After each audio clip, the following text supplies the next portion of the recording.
L'académie IRU est un gage de professionnalisme.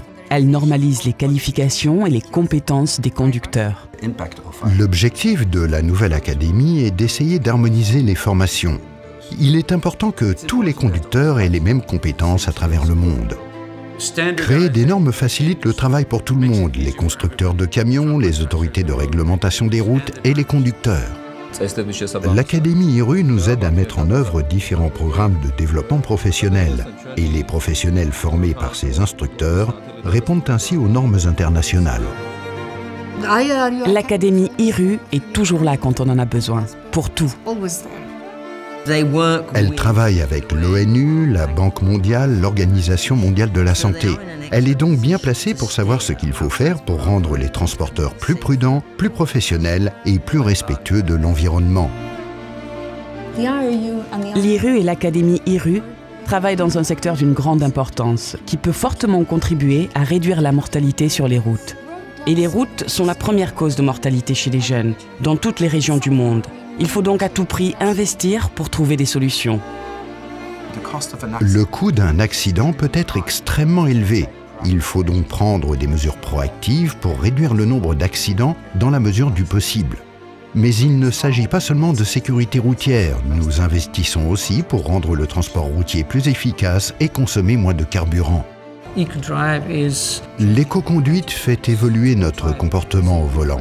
Elle nous permet d'être de meilleurs conducteurs, plus prudents. Le conducteur doit comprendre qu'à chaque fois qu'il accélère, il dépense plus. Il doit apprendre à contrôler chacun de ses gestes. Mes managers ont pu constater les bénéfices indirects qu'offre la formation des conducteurs.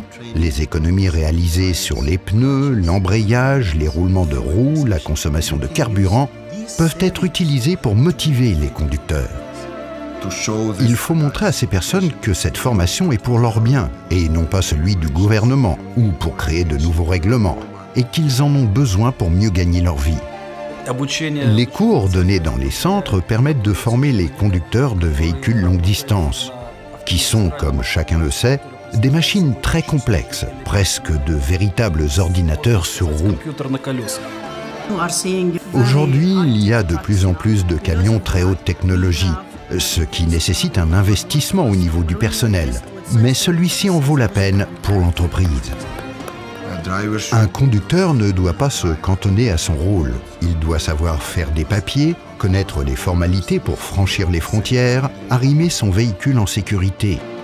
Le conducteur n'acquiert pas que des compétences techniques, mais aussi une mentalité, celle de comprendre, de mémoriser, d'appliquer ce qui lui a été enseigné. Un conducteur de camion est l'ambassadeur d'une entreprise. Lorsque son comportement et sa formation ne sont pas corrects, les clients ne veulent plus faire appel à vous et vous perdez des opportunités professionnelles. L'industrie est confrontée à un manque de professionnels et ce manque devient un fardeau pour elle. Nous constatons que les jeunes ne sont pas intéressés par ce métier. L'image de la profession doit évoluer. Nous devons montrer qu'une réelle carrière est possible pour eux. Le fait que l'Académie IRU partage les bonnes pratiques est très important. Ces exemples servent à renforcer les capacités dans les plus petits pays ou les entreprises qui ne sont pas certaines de la direction à prendre. L'Académie ne fait pas que gérer. Le savoir, les programmes, tout ceci, nous le créons ensemble. C'est d'ailleurs la raison de notre succès. Nous partageons nos connaissances, ce qui permet de convaincre notre gouvernement en vue d'établir les normes adéquates. Si chaque institut formait les conducteurs selon les mêmes normes, nous disposerions d'un cadre durable, sûr et meilleur pour tout le monde.